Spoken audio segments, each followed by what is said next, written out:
An excerpt from Teach a Man to Fish, 10 Stories for Growing Kittens, as compiled by Tycho Baraban. And so Rikki went out into the yard, and took up the spade and carried the posts on her back, and from the time the sun rose to the time that it set, she labored in the light while the witch sat on her porch and watched, jug of water ready to revive Rikki when she collapsed. But Rikki did not collapse. And so Tikki went up to the roof with the bag of tiles slung round her waist, and she stepped lightly between the shifting roof and stepped easily over the holes, and from the time the sun rose to the time that it set, she labored in the air while the witch paced back and forth below, ready to catch Tikki when she fell. But Tikki did not fall. And the sisters awoke the next day, ready to repeat their labor, only to find that the fence posts had not been pulled up and scattered around the yard, and the roof had not been torn apart and left full of holes and sliding tiles, and that the witch was nowhere to be seen. Instead, there sat a smiling cat in plain robes, sitting in the witch's chair, and Rikki and Tikki knew him immediately to be both the Prince of Cats and the witch. "You have done well," said the Prince of Cats. "The fence posts are sturdy and well rooted, and the tiles on the roof are straight and neat. This is a house that anybody would be happy to live in." "We tiled the roof and set the posts this way many times already," said Rikki, spade in hand. "You could have let us go after the first time we did it right. Why did you keep us here so much longer?" The Prince of Cats smiled as he stood and made his way down the porch stairs. He took the spade from Rikki's hands and held them, turning her palms up to the sky. He slowly touched each of the calluses on each hand, and then the muscles in her arms, and Rikki realized that through her labors she had become healthy and enduring and strong. And the Prince of Cats smiled and turned to Tikki as his walking stick flashed towards her ankles, and she leapt in the air and landed, perfectly balanced on the walking stick as the Prince of Cats held it, and Tikki realized that through her labors she had become nimble and daring and swift. The Prince of Cats looked at both of them and said, "There will be more trials, more labors, and more hardship. Things will break and will need to be fixed. Things will go wrong and will need to be set right. The fence posts will someday become uprooted. The roof will someday have holes in it. And you will know how to do what needs to be done." And the Prince of Cats put the key to the house in Rikki's hand and walked down the garden path. When he got to the gate, Rikki cried out, "But wait! What if we need you again?" At this, the Prince of Cats laughed. "You will not."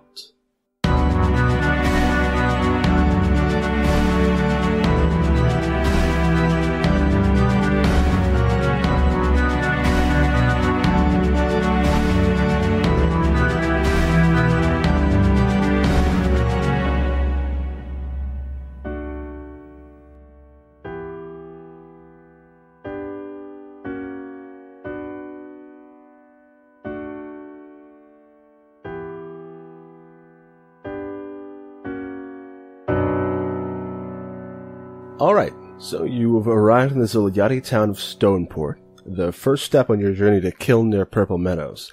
You've arranged payment for some carts to transport your calves in, and you've secured a local guide in the form of Pachari Walker, a Koshaki drifter who's offered to help you find the way to Kill near Purple Meadows in exchange for food and company on the way there. You're just about ready to set out, but first, Ford felt that it was necessary to get a little food into Pachari to start things off. And so, yeah, you go to this sushi restaurant. It's like a fish place. You think it's got a name, or is it just like fish here? It's called fish here. Is it like that eggnog thing? Like eggnog yum? Fish here. Fish here. Here. Fish. Here fish. There's a big yum. A big decorative wall that says fish here yum like over and over again. Mm-hmm. No, I think it's just like Ilya's fish shop. Oh. Okay. Nice. Yum. Yeah. Yeah, Pochari's like, oh yeah, this is good stuff. This is real good stuff. They get this stuff from fishermen instead of from the capital. Oh, I was gonna ask who else would they get it from? The capital. Yeah. Okay. They're making sure that all resources are redistributed throughout the country. Oh, that's one way to do it. I'm glad these ones. Yeah, right. I'm glad these are from the fishermen though, because I mean the water's right there, so it makes sense. Yeah, exactly. Like, why would you send them to one place and then bring them back? I don't know. Explain politics to us, Fichari. I really don't go in for that kind of stuff. I go where I want to go. I'm a wanderer, I'm a cool guy. Is it like a sushi train? Is it like a little, like one of the little belts? I do love sushi trains. So we all have to sit around the thing and like wait for the food to come around and talk about politics. Those are always so terrifying to me, because what if someone gets my fish? What if someone gets the one that I want? Yeah, I think it's just an old bar for this one, because this one is not a buffet. Yeah. So he's just kind of scarfing it down. He's eating everything because he's so hungry. Or it's like, dude, you should slow down a little. If you haven't eaten for a while, you're gonna throw up, and then it's not gonna be fun. He's got like a fishtail hanging out of his mouth. He's like, yeah, I guess you're right. Yeah, it's been a minute. How long has it been since you've eaten? I don't know. I go a while sometimes. Like more than a day a while? Yeah, like a couple days at least. Been there. Yeah. Me too. Puts up a hand for a high five. Yeah. Ford high fives him.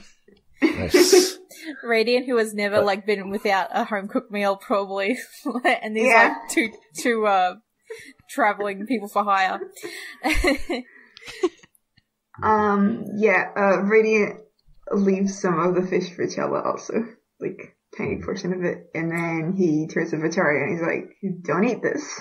Oh, okay. Okay. What's it for? It's for Chella. Oh, Chella.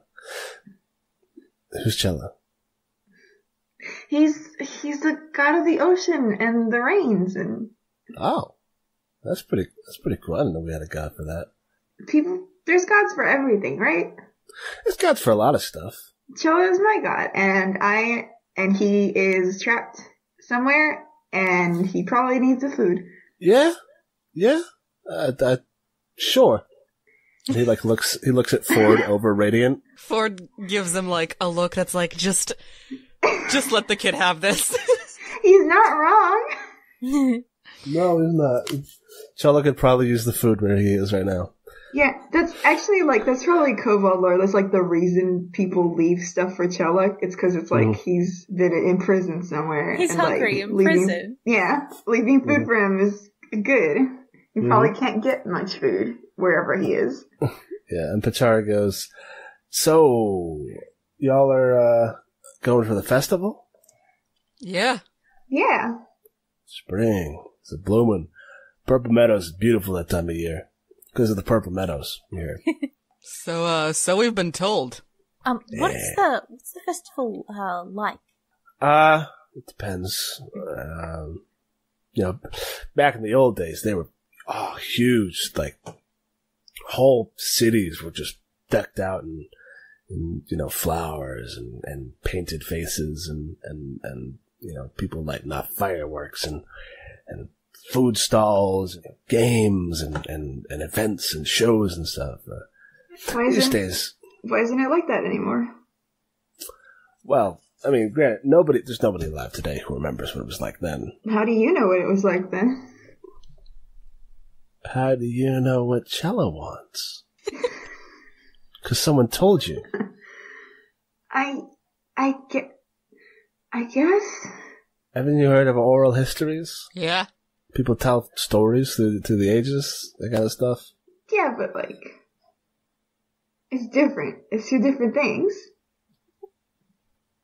All right. Anyway, that kind of stuff fell out of vogue when the structure took over. When the royal family kind of bit it. Bit it like, and Ford makes like a punching motion into one hand. Yeah. Someone punched them to death. Well, like the... What is the other I get it. Yeah. What other meaning do you take from bit it?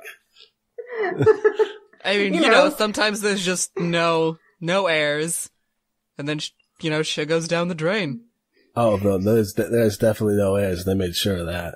Oof. Wow. Have y'all not heard of the fall of the Empire? Nope. Adeline definitely has. There's no way she doesn't know about that Ford story. has. Yeah. Absolutely not. I have not. Thank you, Radiant. Yeah. All right. Audience surrogate. So back in the day, there were the Koshaki, us, the great and prosperous empire of cats. You probably don't remember it. I mean, I guess you didn't hear it. But the Koshaki used to roll the entire archipelago up until Valentina. Galeria, Castellana, and Baron. All cats running the show. But then, we decided, well, we got 4 out of 5. Why not go for the whole thing? And we tried to take over Valentina. And, people differ on why it didn't work. But let me tell you, it didn't work. It worked so bad that we end up fighting a war just to protect ourselves from getting taken over. And, we were able to maintain our sovereignty on Zoliat, at least, but everything else was gone. The furthest reaches of the Empire were completely overthrown. And, I don't know how much you know about cats, Koshaki. But pride's a big thing. Is cats like a common name for them? Like, do people call them cats? I think. I don't know if cats exist, like real cats, like the kitty cat, like bipedal, like quadrupedal. Well, do you think it makes more sense? Do you think it makes more sense for cats to exist than Koshaki to exist, or for there just to be Koshaki? I guess it's like people and monkeys, right? They can exist. Yeah.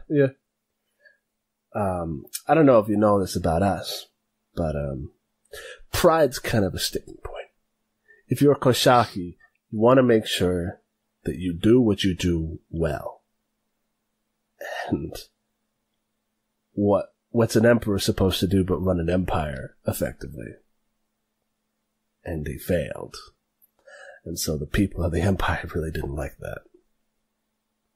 I mean, the man got his army's asses kicked by a bunch of rabbits, for God's sakes. Yeah, how did that work? Did they just have, more weapons? Cause, and Radiant just, holds a hand out just, slightly above, his own height and is like, this is how tall Zara is. And then he looks up at Pachari. I don't know who Zara is. Zara's a Laganel. Oh, okay. I mean, like I said, there's not a lot of... They burned all of the logs of the battles out of shame because they lost. Makes sense. But, I mean, basically, the whole royal family gone. Did this is maybe a loaded question. Did the people take out the emperor, or did the enemy? Or did they take out themselves? No. No, it was what you might call an uprising, a rebellion, revolution. 'Cause how could you look yourself in the eye, in the mirror, if you let yourself be ruled by someone who couldn't do their own job right? And so the royal family's gone. And it was, it was a little wild for a while. Different people trying to take over to make it work. Who's in charge now? The structure. The unified structure of Zoliats. The walls that hold the country up. Is that a person? A group? Government. I mean, yeah, but there's different kinds of government, right? Yeah, the guy in charge is called the High Mason. He's sitting in not the throne itself. I'm pretty sure they don't do that. But he's set up where the seat of the Empire used to be, at the 10,000 Swords. Ooh, is there really that many swords? Or is that just a name? That is the name. We name our places for a reason. You might notice here in Stoneport. we're next to an ocean, and there's a lot of rocks. Wait, so are the 10,000 swords just around, scattered, or did they make an installation with them, or? I think it was supposed to mean the strength of the military. No, this is Radiant asking. Yeah, no, that's Pochari answering. Oh, okay. I thought because you were at the Zach character voice, so to speak. Sorry, his voice is just kind of this raspy kind of. Yeah. Okay, so not actually 10,000 swords. I mean, there might be. I haven't counted them. But Shari, you know a lot about the area. You know a lot. Yeah. Local stories. Yeah, born and bred. Nice. And anything about danger in Purple Meadows? Has anything been going on there? Or have there been, tales of anything? Have you seen any men with very long legs? No. What? No, I know a lot of, I know history, right? The stories your grandma tells you, but, if you're talking about current events, things that have happened recently, I haven't been up in Purple Meadows in a while. Are there any legends about the area, though? Yeah, there's the Purple Meadows. It's, there's a shrine up there to the path, old to ways. What? The path. What is that? I don't know, what's it called? The one true path that all walk down. It's like a old religious thing. The path to life. You walk it's tenets, for living your life in a positive way. Is it for any specific god, or? I mean, yeah, we have gods, but the path is agnostic. You said it was religious. Yeah. It's religiously agnostic. I mean, it's a religion in that there are rituals, right? There are, there's power in it if you believe it with all your heart. But, there's not a god attached to it, right? Mm-hmm. All of our gods are, along the path. You walk along the path, you find people. You find other gods, you find other people, and you bring them with you. Wait, you can find gods if you walk along the path? Stop there. Pause it there. I don't think he means literally. But... Do you mean literally? I mean, it's as literal as you can get with religious doctrine, I guess. Quest added, Radiant wants to check out the path. The path is everywhere. It's not a path. The specific shrine. Oh, okay. Yeah. Radiant is imagining a shrine that's like a gate that is the beginning of a literal path where all the gods hang out. Radiant is imagining literally the yellow brick road. I was just about to say. That boy. Bless. Should we head back to the ship? If you're done. Yes. Yeah, we gotta go get the carts. Pochari turns his bowl over and it's there's nothing coming out. It's yeah, I guess we could probably go. Thanks for listening to me ramble, right? Oh, I love history. It's really... ramble as much as you want. Yeah, it's fascinating. Hey. You got any stories about the moon? Please don't get Ford started on the moon. Ford, why do you like the moon so much? Why do you like Cella so much? Because I'm religious. Fuck. Good comeback. Maybe the follow-up you can work on that a little bit. Try to kind of like pat you on the shoulder. And so yeah, y'all go and you head back to the ship. Yeah. Those wagons have come and they are there. They're already waiting for you at the docks. They've loaded the cats onto them, still covered in tarps. I think it's BT and the executant, the genteel executant on one, and then Empyrean on the other with the rest of the supplies. What other supplies do we have, by the way? Is it like just adventuring gear and stuff, or? Yeah, probably. Okay. Right? Yeah, that makes sense. Unless you have any other stuff you want to get. Are we like riding on the carts? No. Okay. Unless you want to have there to be nothing else on the carts except for the robots, and then you can ride on the carts. Okay, because I was just wondering, like, how are we traveling? One thing you should do is probably get more rations. Oh, that's true. Yes, correct. How much are rations? Do we have to cover our boy Pachari too? Yeah, because you're not paying him, you're just feeding him. Alright. How many days to Purple Meadows? Looks like 3. Okay. I think I'll get like, how much is one dungeon ration? Like 5 uses? So there are, normal dungeon rations is 5 uses. There's also Dwarven Hardtack. Ooh. Is that just like gems? Oh, that's right. Dwarves eat gems in this world. Can we switch it out for like Kashak? Like Hardtack. Zoliati. Hardtack, yeah. What is that different? Like as far as uses go? Or is it still 5? It's 7 uses. Ooh. I want that. Yeah. For the record, this is what the description of it in the book is: dwarves say it tastes like home. Everyone else says it tastes like home if home is a hog farm and on fire. Oh no. Oh no. What's the price for both of those? They're 3 coins per ration. So 7 uses for 3 coins. Yes. I'll get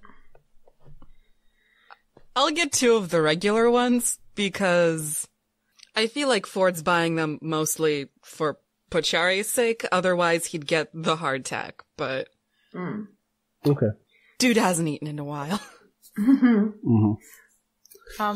Adeline's getting hardtack because when in Rome. Yeah, I'll get the hardtack also. I don't think kobolds are super picky eaters. No. Yeah, they're like lizard people. They'll eat whatever. Then I'll also get the hardtack for, So that's 3 coins? for flavor. Yeah, it's 3 coins for the 7 uses. Okay. I'm gonna get 2. I'm getting 2. I'll get 2 also. And okay. That's some math that I did just now. Nice. So, y'all head out. Are you just heading out this evening? Are you staying the night? I guess it's like midday when you come in.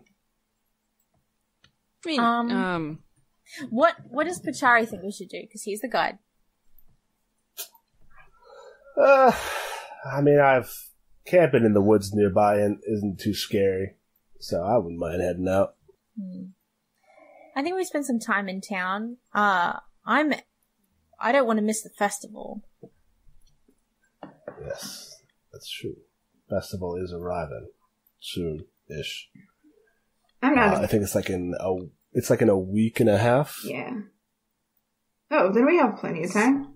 If it's like a 3-day journey. No, it's in 10 days. Okay. There we go. Which is basically a week and a half. Yeah, it's the same. It's the same. I'm not scared of any woods, says Radiant, so I'll go for the cabin. Yeah, I mean, all woods are the same, right? What does that mean? Yeah? Been in a lot of woods.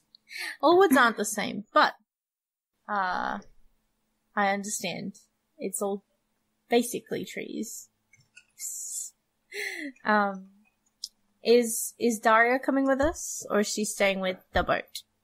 Do you want her to come with you, or should she stay with the boat? On one hand, I do very much want her to come with us. Yeah. On the other hand, like, I feel like she'd stay on the boat. Yeah. Yeah, she's a boat gal. Jameson is with us, though. What's that? Yeah, we got a boy. A good friend, Yeah. Jameson. Jameson's like, I've been doing physical labor all day. You can rest on the cart while we travel, because you've been working so hard, Jameson. Yeah, get into one of the cockpits on the robots. I am You can not just gonna lay do on that, the cart. but- They're comfy. Radiant, you gotta stop saying things. Yeah, Pachari's like ears perk up. He's like, "What's up? They're robots. What's up with robots?" It's robots. Oh, no. They're, don't listen. We write Just, in. no. We write in them. Listen, Radiant. Radiant. Radiant. Ford crouches. Ford takes Radiant like by the shoulder, kind of almost by the scruff of the neck, and takes him aside and crouches down to look eye to eye. Uh-huh. Goes, Radiant, Yes. you gotta stop saying things. I can't lie. You don't have to lie. You just sometimes have to not say things. But he asked. You can just not answer. That's rude. That is an option that you are given. Why is it such a problem that he knows that we have big cool robots that are gonna save the world? Why shouldn't everyone know that we have big cool robots that can save the world? Because some people would very much like to get their hands on those robots and use them to, destroy the world instead. And you think we couldn't handle those people? I think that worst comes to worst, do you want to kill an army?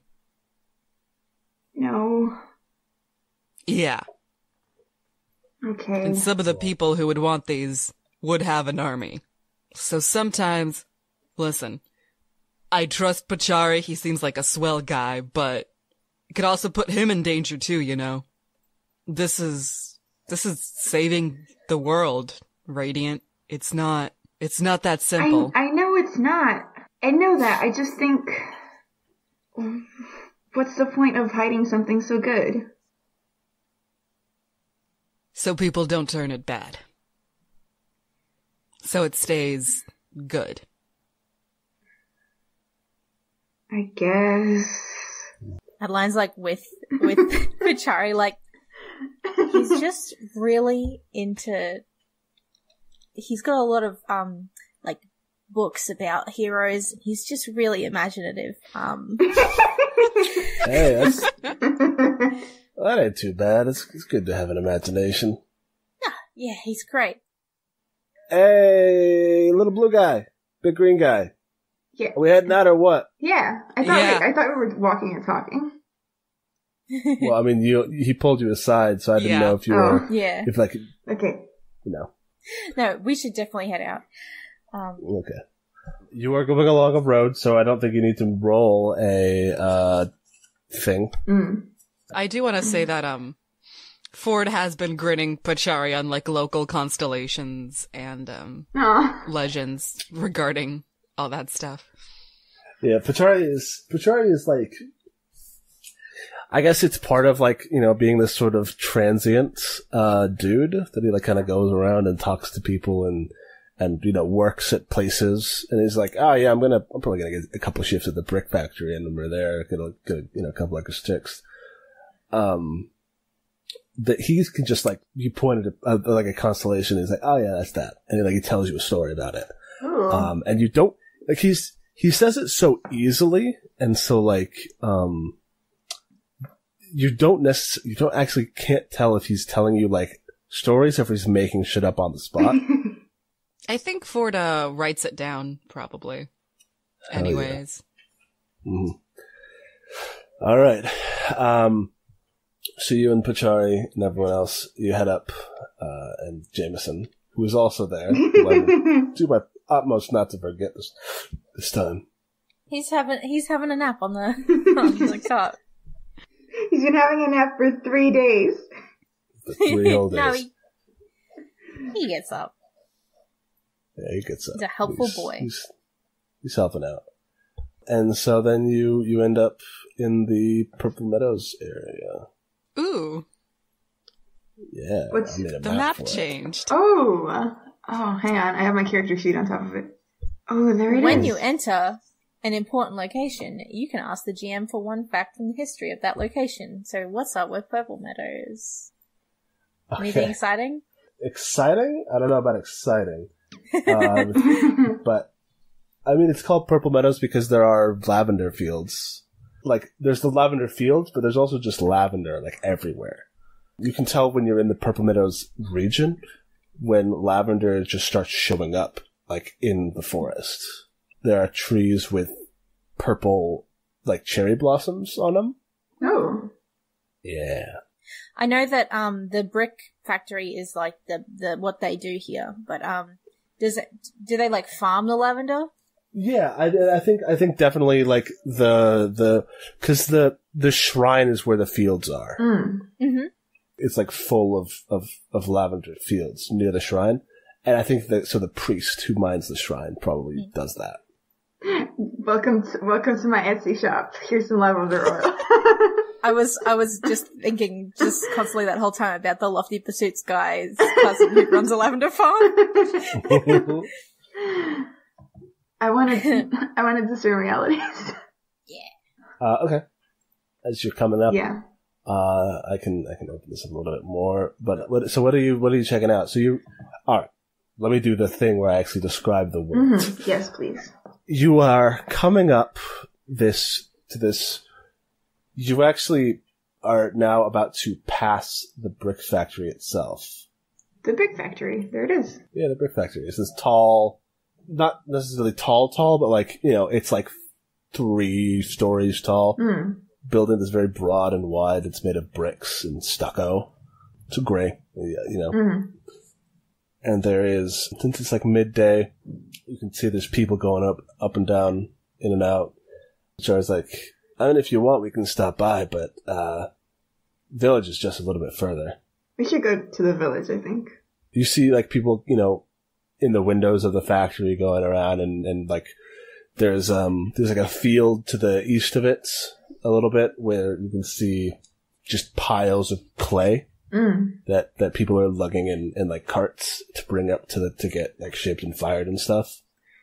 What's like the mood for working? Is it like resigned? Like, here I go to my 9-to-5 job. Yeah, more of that than anything else. Okay. It's not like, they're not like, hi ho, hi ho, we're off to work we go. Okay. But not like miserable, right? They're not, no. I mean, it's cold out. All right. And, it's actually probably warmer in the factory than it is here. Oh, how cold is it? Cause Radiant doesn't like that shit. It's like mid-February, right? Oh. At this point. Should have gotten some warmer clothes. Yeah, it's cold. It's cold out. But you're in like a temperate zone. Okay. So. I was gonna buy some warmer clothes. Well, you forgot to do that, unfortunately. Is there a shop in the village? No. Kinda. You'll see. It's a reasonable question. No, I know, it is. So yeah, you'll pass this. Oh, that's not right. You'll sorry, I accidentally stretched Adeline's icon and made her a broad icon. So you pass this brick factory, and there's Pachari's like, "Hey, y'all, what's up? Hi," and like some of them kind of like wave from the factory, but like kind of hesitantly because it's just this scruffy dude waving at them. And then you head through, and he's like, the village should just be over this hill. And you want to discern realities now? I'll wait till the village, I think. Because more to discern. Okay. Yeah. There's more reality there. That's what I mean, is you can discern realities as you approach the village. Yeah. The village is more real. Yes. There's more reality to discern in the village. Okay, I'll do that then. All right. My character sheet is here. Yes. And so you're what, like just scoping it out with your eyes? It's my cobalt eyes. Okay. And What are your cobalt eyes? that is a 12. That's Nice. a 12. Possibly my first success of the campaign. Your first full success, yeah. Yeah. Radiant Ire, 13 gold, baby. World's wisdom. It used to be 100 gold, baby, so it used to be more impressive. Radiant, the gold baby. Alright, let me go look at the discern realities move. Okay. Alright. When you closely study a situation or person, roll wisdom on a 10 plus SGM 3 questions from the list below. And what are those questions? Should I read all of them? Yeah. Okay. So, what happened here recently? What is about to happen? What should I be on the lookout for? What here is useful or valuable to me? Who's really in control here? And what here is not what it appears to be?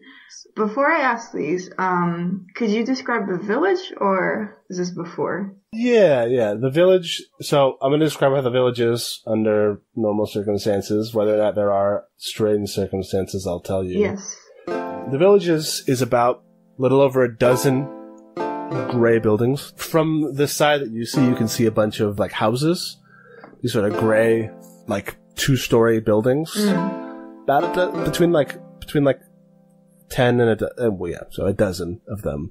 There's also a large circular building, like a cylindrical building, on the far side of it from where you are. Mm-hmm. And there's one especially large building on the other side of the houses from you that is like 1 floor taller, but it's the same height as the brick factory, but much smaller in width and like.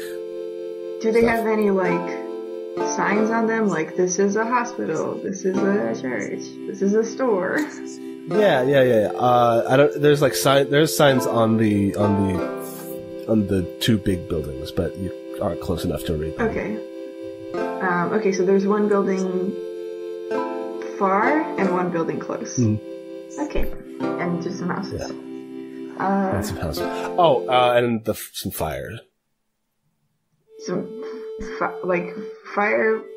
It's like it's burning, or like just some fire. Yeah, like it's burning. Oh shit! Oh no.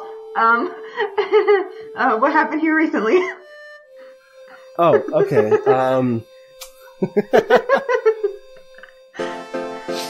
Very casual. So you see standing on one of these buildings is a creature. It has a body that is like sort of round. So, are you familiar with the Pokemon? Gible. Which one? Gible. Gible, yes. Called Gible. I am. Do you know which one that is? The small one. The small dragon one? Gible. The dragon one? Yeah. Okay, yes. I do not know. It's a blue dragon boy. I'm gonna link it in chat. It's a Pokemon called Gible, Gible. So I want you to look at this and imagine that it had like the tiniest shark. If it had no arms. Oh no. And 2 very thick legs. What did you do to him? Like long, thick legs. Okay, long. I was gonna ask how long the legs were. Oh, they're like as long as Ford's legs. It's the long legs man. Yeah, Ford mutters long legs man under his breath. If you see like a beach ball, like an inflatable beach ball. It's a beach ball with legs? Yeah. How big is it? Yes. It's the size of a beach ball. That, with legs the size of a man. That absolutely cannot be the cause of the fire of the entire town. So it's got this it's entire, like, the size, like, the mass, the central mass is almost entirely dominated by this very large mouth. And it looks at you, and it opens its mouth, and it blasts out a gout of flame into the air. And God. then crouches with very thick legs and jumps 40 feet in the air. Oh no. Oof. In our direction? Yeah. Oh boy. I want to get in front of my buddies to make sure that I can intercept it before it gets to... Do we have to defy anything to, like, not get hit by this fire? No, it was more of like a shoots in the air fire. Okay. Mostly like a... Intimidating. Mm-hmm. Yeah. Kind of fire. But yeah, so I imagine you're gonna want to be defending? Yeah. A little. That sounds about right. So you can roll your defend roll, and then you can determine what you're gonna do while this thing hurtles like a fucking meteor towards you. I guess I don't have to ask what I should be on the lookout for. No. Yeah, sorry. Okay, that's plus. Oh, there's also people in the town. Right. Who are trying to stop these fires. Right. Well, a lot of them are working at the factory, but there's still some that are left. Okay. So Ford, you rolled a 7. Yeah. So you take your hold plus 1. Mm-hmm. And my style is defensive, so I get hold 2 instead of 1. Well, that's what I mean. Yeah. Okay. Your hold from the move plus 1. Yeah. So I would like to redirect an attack from the thing. I mean, if this thing's attacking, I'd like to direct the attack to myself. Okay. Yeah, it is hurtling towards you, like I said, like a meteor.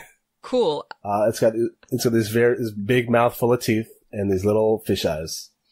I want to, like, ground myself. I want to get into, like, a stance that's a little harder to knock over. And, it doesn't have arms, so I can't grab its arms, but I want to, like, just make sure it bumps into me instead of anything else.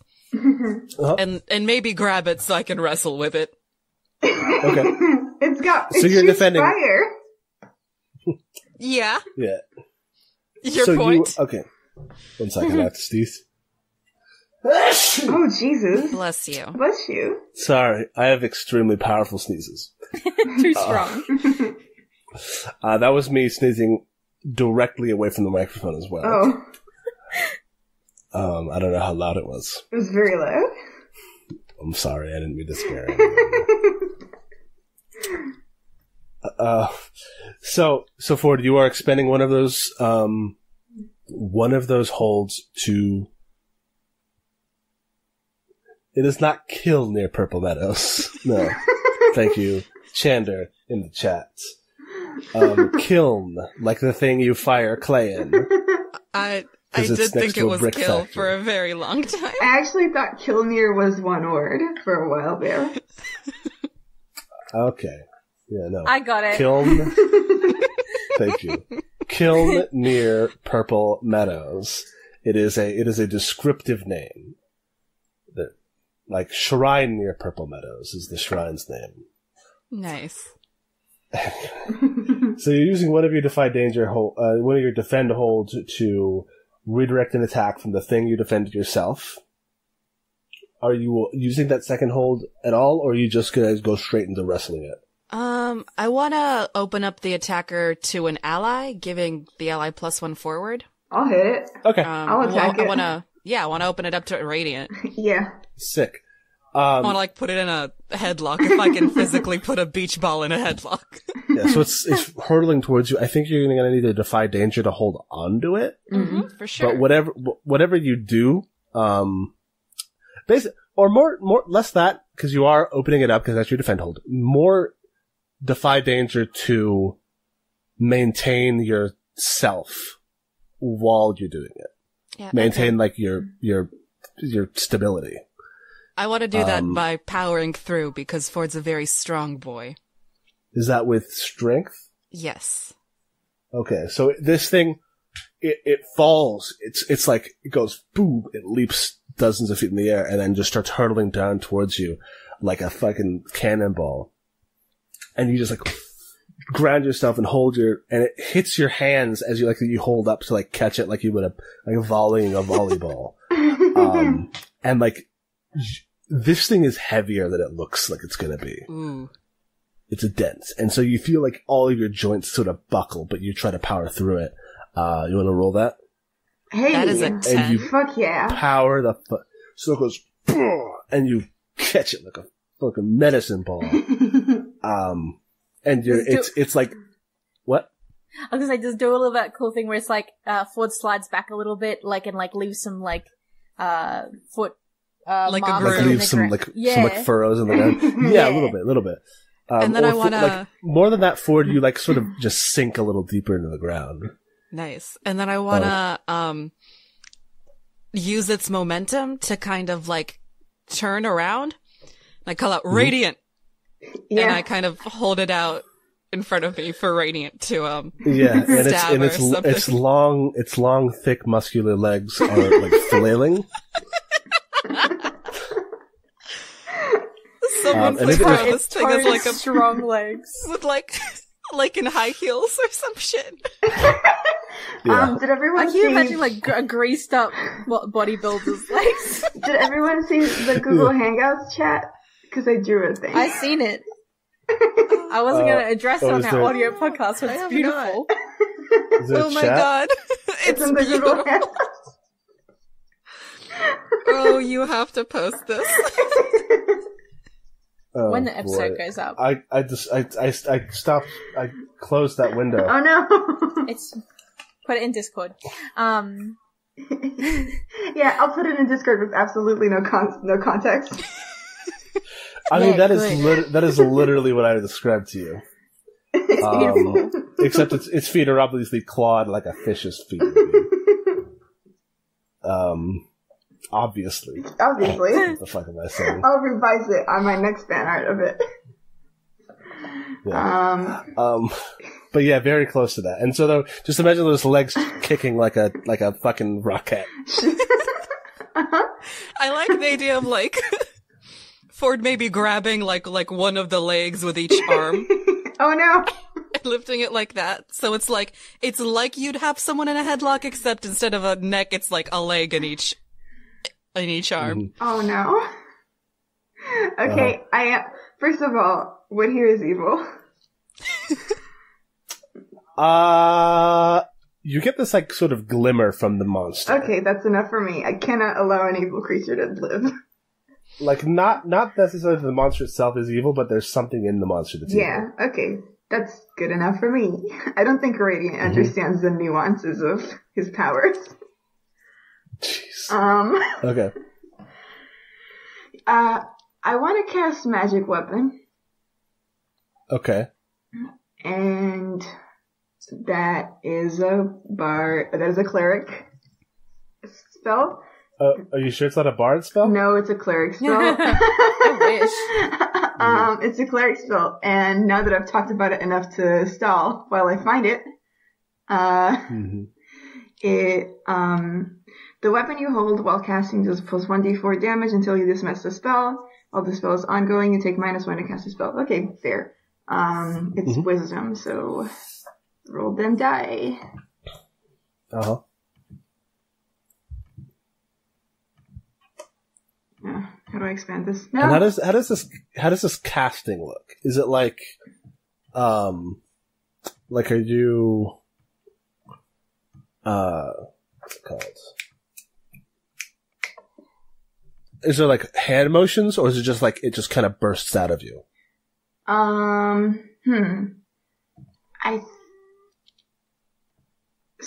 think the mark of divine authority on his palm flashes, and this like the spear that he's holding gets more polished. Like it's kind of a shitty looking wooden spear, and now it looks like silver. And it looks really cool. Nice. My character sheet is broken.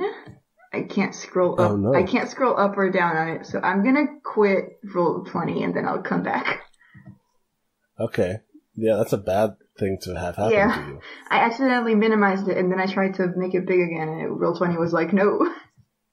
You know, there's a place where you can put your coin in your character sheet. Yeah. I know, but if I don't put it on top, I'll forget about it. Okay, so Radiant 13 gold, Forbidden to Lie. Yeah. Just list everything in your name. I am gonna. Okay, roll that wisdom. And the 9. So, when you unleash a spell granted to you by your deity, you roll plus whiz. On a 10+, the spell is successfully cast, and your deity does not revoke the spell, so you may cast it again. On a 7 and 9, the spell is cast, but choose one. You draw unwelcome attention or put yourself in a spot. GM will tell you how. Your casting distances you from your deity. Take mindful on the way to cast the spell until the next time you commune. After you cast it, the spell is revoked by your deity. You cannot cast the spell again until you commune and have it granted to you. I'll have it revoked, I think. Okay. Yeah. This And is you your get a one plus shot. 1 to that, right? I think he gets a plus 1. To attack? Well, you could get a plus 1 to that, or one. Let me look. Let's look at. Isn't how it to attack? Defense. Just plus 1 forward against the attacker. Against the attacker. So I think, yeah, you would probably want to use that for when you attack it, rather than when you're casting a spell. Yeah. Now I'm gonna attack it, because my weapon is big. Mm-hmm. Nice. Okay. So I'll do a hack and slash. Yeah. And... Well, no. Yes, because there is still risk. I was about to say Ford's holding it still, so there's no danger, but this thing is a thing that breathes fire. Oh. So that's like whatever. Okay. What do I do first then? Well, alright, let me think. I think you can just roll your damage, but you're gonna have to dodge its fire. Okay. So I rolled Dex instead. This isn't helping me. I'm sorry. I'm just trying to make sure that the moves you're rolling are triggered appropriately by the Okay. fiction. No. I agree. I'm just saying. My Dex is 0. My Strength is 2. Oh. Yeah, you get a plus 1 from the defender. Okay, I'll roll my damage then. And it is a d10 plus 1d4. Plus a dude. Mm-hmm. 11. Woof. All right. Nice. Is any of it armor piercing? I don't think so. Wait, is the damage is 11? Yeah. Yeah. Nice. I don't think any of it pierces armor. Okay. Cool. So you just get this real good stab in there, I guess. Where do you stab it?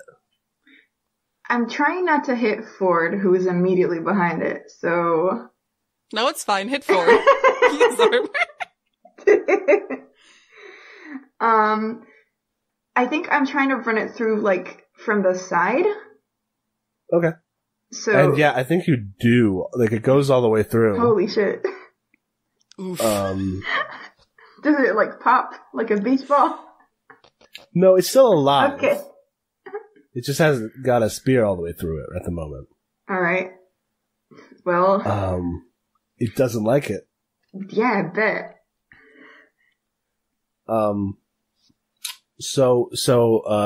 It rears, it opens its mouth and you see inside this sort of gaseous, methane, this green gas starts to spew out of its mouth as a, little spark shoots at its, appears between its teeth. Mm-hmm. Can I turn it? No. Can I okay. No. You gave Radiant a plus 1. Alright. You can't win everything for Radiant. Radiant has to roll. Oh. This is all happening extremely fast, and the thing you did was you caught it and held it. Okay. That's fair. Alright, I'll roll plus 1, I guess, because my dex is 0. 2d6. Oh no! Yeah. That's a 5. That's not great. Just add that to my XP real quick. So Radiance, you're gonna take a D10 of damage. Oh no. Oof. As this fire washes over you. Can No, the water boy. Water is strong against fire. That's how Pokemon types work. Mm-hmm. Yeah, you haven't rolled the D10, right? No, you roll your net damage. Oh shit. Yes. Okay.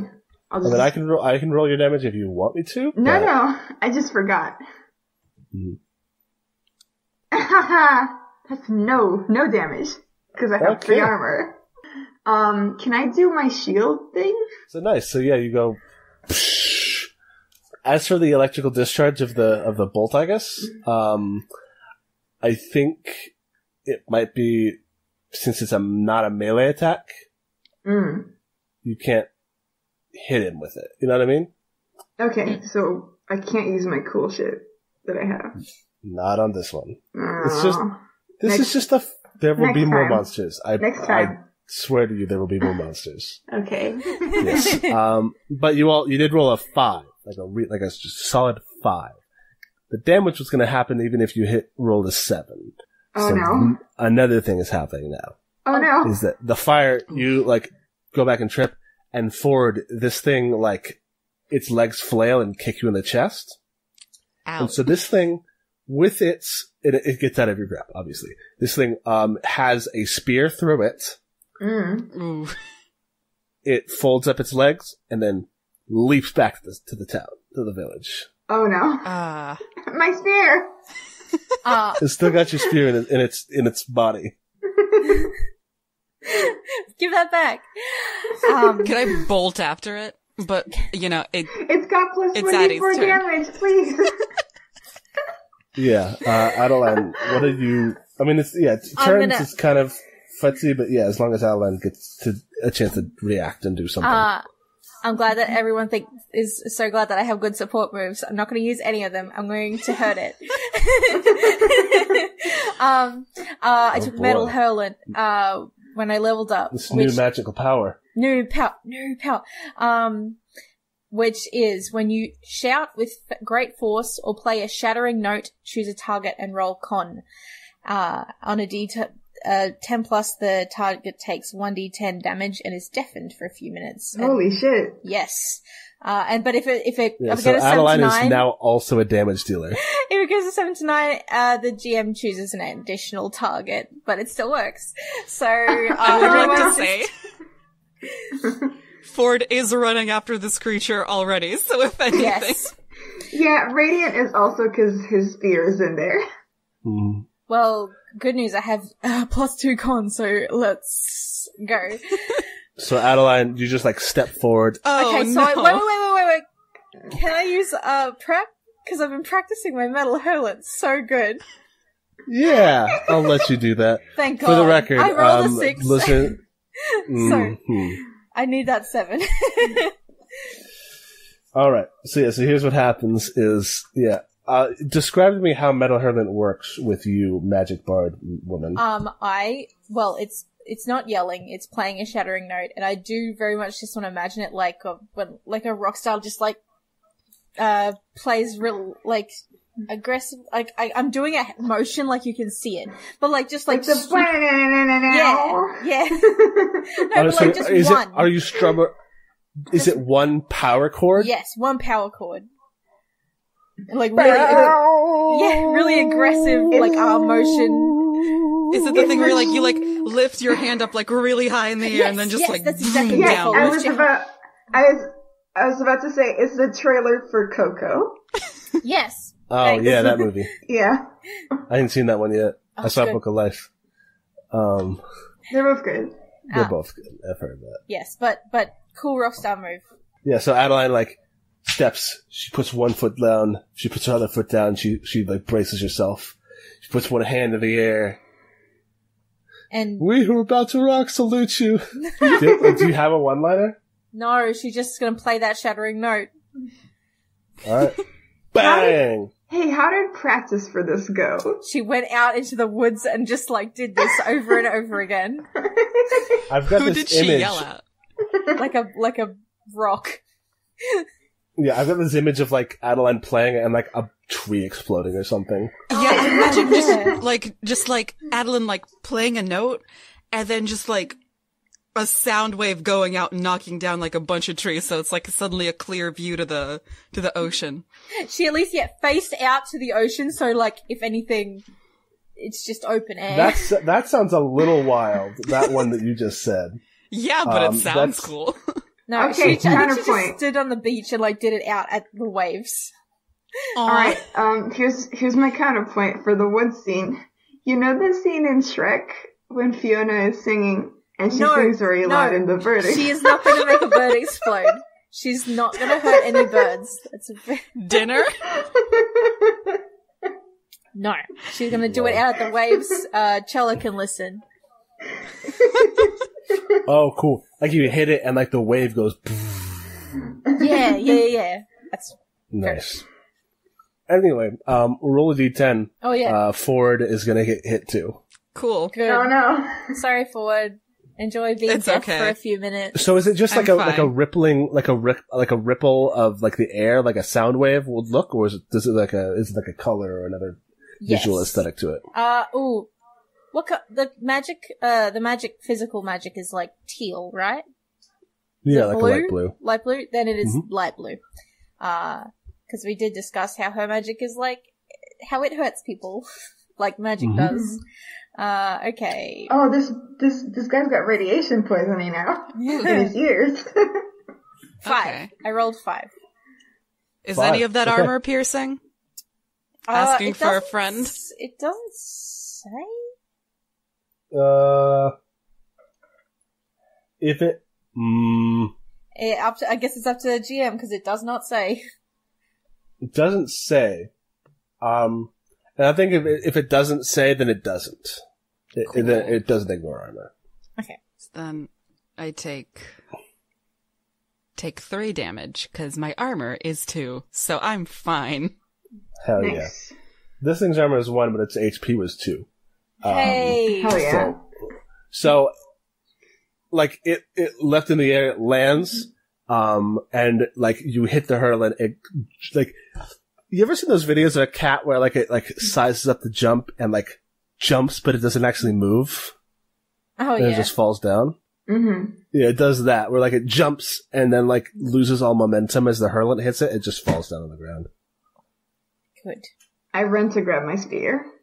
Yeah. I think you go. I kind of like stumble. I'm on the ground a little bit. Oh. Yeah, you're deaf buddy. for a few minutes, so alarming. Me. It's like, oh boy. How does that feel for Ford? I mean, he doesn't like it. He's not angry at Adeline, but he is angry at himself for not getting out of the way. So I think he's just like, he's fine, after he gets up after the initial blast, but he's definitely, like, he looks really angry, but it's definitely not at Addie. But, Okay. you know, she probably doesn't know that. She, Okay. even though it's gonna wear off, in a few minutes, she's gonna, like, run up and do, arcane art can, shake. Oh, it says shake a mind clear of an enchantment. Can I cure the deafness, like, immediately if I do arcane art? Yeah, I think that works alright. Alright, let's see if I fail it, though. I'll allow it. Where is it? Nope. There it is. Okay. 7. On a 7 to 9, I draw unwanted attention or the magic reverberates to other targets. I'm going to cure, deafness, so I don't think that's reverberating anywhere. But she does it. Radiant can hear super well now. No, what I think it does do is, so like Jameson and Pachari are like were at the wagon. They're like, oh shit! They were kind of like hanging back because that was some wild stuff that just went down. And neither of them are fighters. Mm-hmm. Mm. But the thing is, you're using all this magic, and you realize that, like, you look up and you're like, I don't know, 20 feet away from the village, and all of the villagers who are here see you. Oh, good. And you see among them is a gentleman in a structure uniform.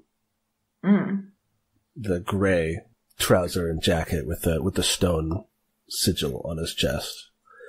And like he's got like a water bucket in one hand, but like he like locks because he's helping out because he lives or works here, and he's trying to keep, make sure that the village doesn't burn down. But he locks eyes with you, Adeline, and he knows that you're using magic. Just a humble bard. Just a minstrel. She looks at him and then looks back down and forward and just are you okay? Yeah. Thank you. There's a guy over there who is looking at me, and I don't think it's a good look. Ford looks over. The guy's already started moving again. They're he's carrying buckets of water. Crisis averted. Is it the guy in the uniform? You've got the attention. He's not going to forget. Never forgive. I think Ford kind of tilts his head and goes, well, if anything, just stick with me. People usually don't. And me, says Radiant, running back. People usually don't, talk to me. No, they don't. Ford. Can we check out what that monster looks like, though? Yeah. Did he pop like a beast ball?